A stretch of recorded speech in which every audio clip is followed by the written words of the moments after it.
boleh kalian mungkin bekerja, tapi harus mempertimbangkan juga usia. Mungkin 2-3 tahun kalian bekerja, nanti kalian pulang untuk membawa modal itu, dan modal itu dikembangkan di desa. Kalian lahir di desa, dan kalian dewasa dengan masyarakat lingkungan desa kalian, harusnya punya kontribusi terhadap mereka.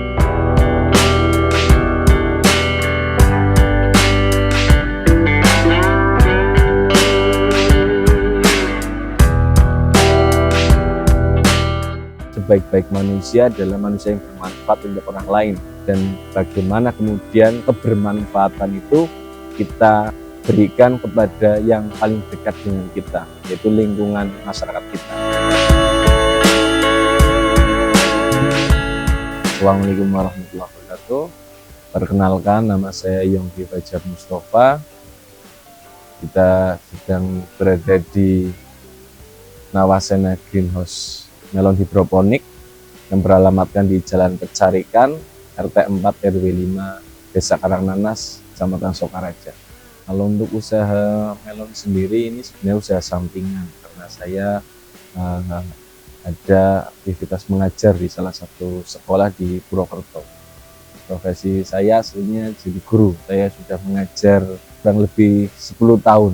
Sebelum kemudian mulai di bulan Maret tahun 2023 saya mendirikan Greenhouse Melon ini.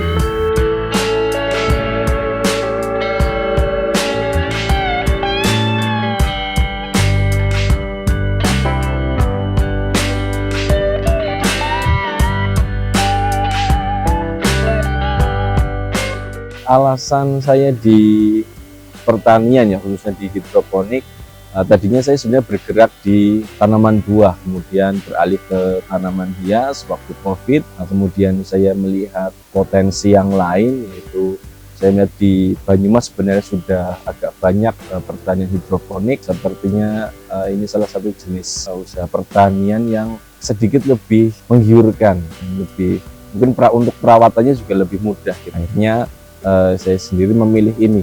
Hidroponik sebenarnya lebih menjanjikan, ya, karena tentu saja anak-anak muda itu lebih menghindari kotor-kotor gitu. Tapi kalau kita melihat dengan metode greenhouse seperti ini, mungkin anak muda itu akan sangat tertarik. Salah satu alasan kenapa kemudian ada inovasi greenhouse itu kan karena ketidaktersediaannya lahan subur. Jadi dengan metode ini siapapun dimanapun, ya, asalkan kondisi air dan pencahayaannya bagus, itu bisa dilakukan.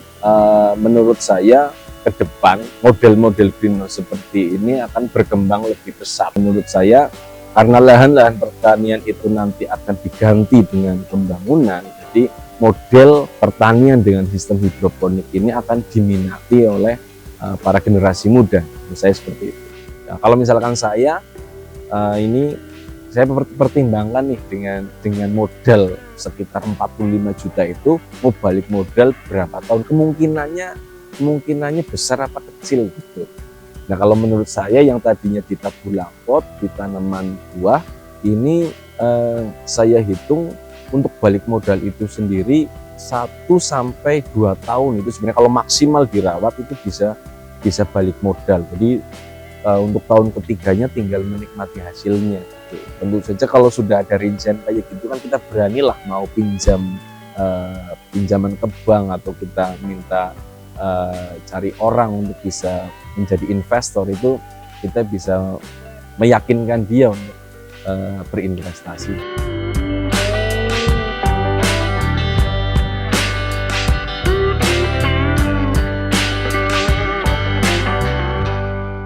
Untuk melon hidroponik jenis Golden Aroma, tantangannya, perawatannya itu sebenarnya mudah. Kita mengisi nutrisi setiap hari, kemudian pengecekan. Cuman biasanya tantangannya di musim hujan ada jamur. Nah, biasanya kita ada fungi, ya, kita biasanya semprot nanti. Kemudian di beberapa tempat mungkin akan berbeda. Di beberapa tempat mungkin akan ditemukan lalat buah gitu. Nah, itu Mungkin tantangannya ke arah situ. Untuk golden aroma itu memiliki ciri khas crunchy ya, itu yang berbeda dengan jenis melon yang lain. Contoh seperti Alisa, Kinanti, dan tingkat kemanisannya itu bisa sampai 20 brick. Itu yang kemudian ketika kita memasarkan ke masyarakat, konsumen tertarik. Dan ada beberapa keunikan ketika masyarakat tidak tertarik dengan buah gitu, tapi ketika mereka mencicipi melon golden aroma ini sendiri, terus ada ketagihan.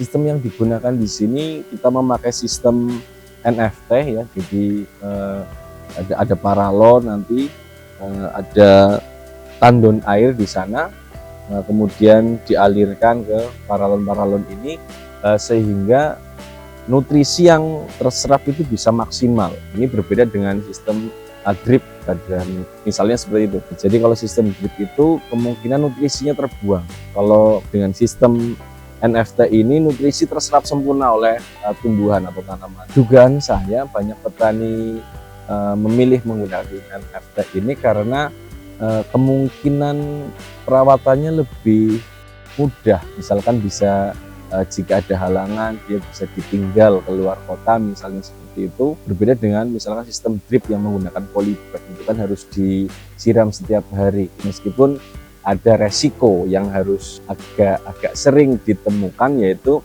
jika tanamannya busuk akar, satu tanaman busuk akar nanti bisa menular ke tanaman-tanaman yang lain.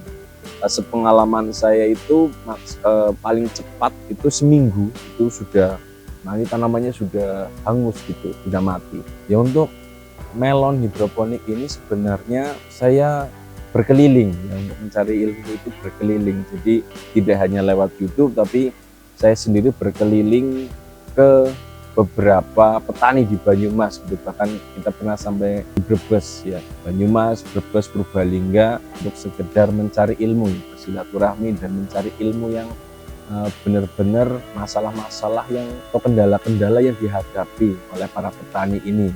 Karena tentu saja setiap daerah memiliki cuaca yang berbeda, itu berimbas pada pertumbuhannya. Kondisi airnya akan mempengaruhi dari pertumbuhan tanamannya. Pencahayaan juga mempengaruhi kondisi tanamannya, dan kemudian saya cocokkan di sini penggunaan pestisidanya, penggunaan obat-obatan yang pas, yang mana sih sebenarnya yang cocok. Untuk modal sendiri sebenarnya tentu saja ya, karena saya sebagai guru waktu itu ya, yang masih honorer, modalnya itu kita melakukan pinjaman ke bank gitu, tapi tentu saja dengan pertimbangan balik modalnya kan, tentu saja itu yang harus dipertimbangkan. Jadi nggak cuma kita invest asal-asalan, tapi kita mempertimbangkan dulu nih balik modalnya berapa tahun gitu, keuntungannya apa, terus potensinya bagaimana ke depan, itu yang kemudian kita berani untuk melakukan pinjaman ke bank. Untuk di greenhouse kami Nawasena ini ukurannya 10 x 14 dengan kapasitas tanaman 496 tanaman. Alhamdulillah untuk saya sendiri bisa merasakan keuntungannya gitu, meskipun belum maksimal karena waktu itu kami mencoba yang seharusnya kita polinasi atau kita kawinkan di 8, 9, 10, tapi kemudian karena agak ketakutan, jadi kami mulai polinasi di ruas ke 5 sampai ke 7 gitu. Nah, ini mengakibatkan bobot buah itu kecil. Waktu itu saya hitung rata-rata bobotnya waktu panen pertama itu di 8 on. Untuk panen yang kedua kemarin alhamdulillah kita sudah belajar dari kesalahan yang pertama gitu, jadi kita kemudian lebih berani untuk melakukan polinasi di ruas ke 8, 9, 10. Nah, akhirnya alhamdulillah bisa per buahnya itu rata-rata itu 1,2 sampai ada yang kemudian 1 sampai 1,7. Sebenarnya untuk masyarakat lokal biasanya agak shock gitu, untuk dengan harga kita kan menjual dengan harga 38.000 per kilo. Mereka agak kurang antusias, tapi ketika sudah pernah merasakan manisnya melon golden aroma ini, mereka kemudian ketagihan ternyata. Jadi sekarang nanti kalau kita panen, tentu saja ini sudah dinanti oleh masyarakat, oleh para konsumen.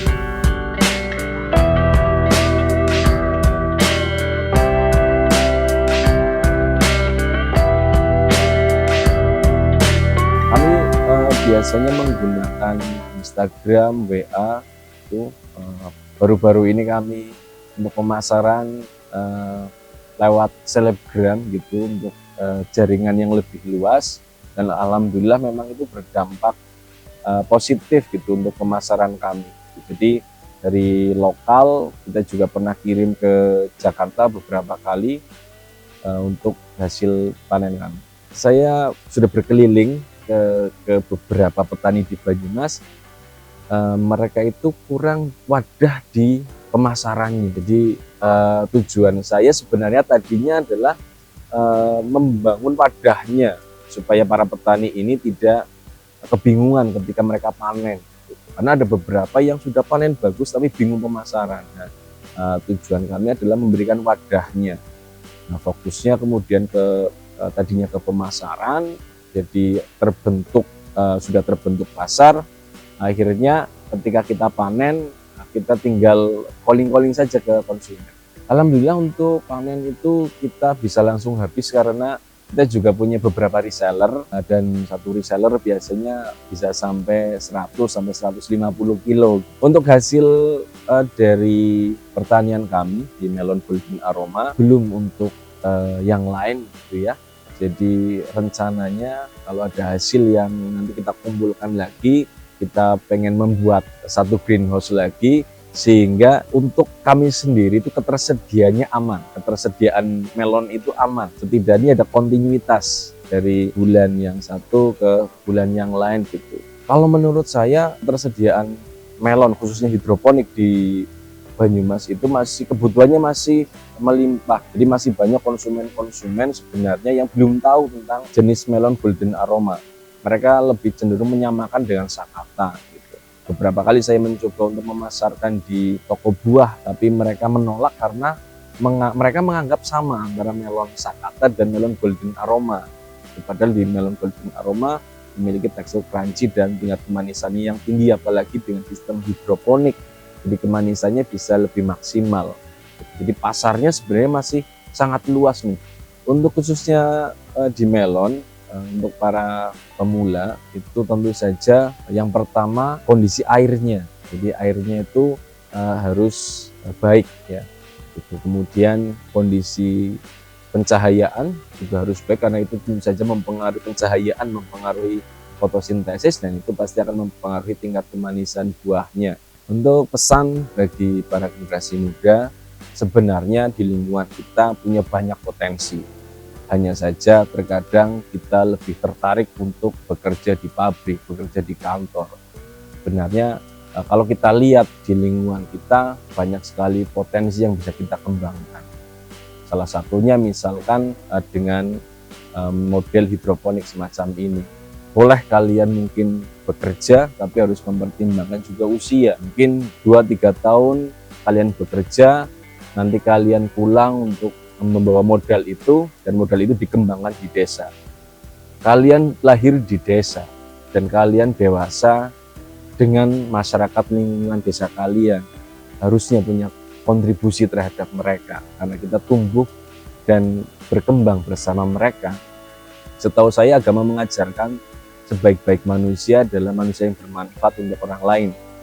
Dan bagaimana kemudian kebermanfaatan itu kita berikan kepada yang paling dekat dengan kita, yaitu lingkungan masyarakat kita. Oke, bagi yang mau belajar bertukar pendapat dengan kami, silakan bisa dihubungi di nomor 0822 0428 789, atau bisa kita kirim di email yongkis26@gmail.com.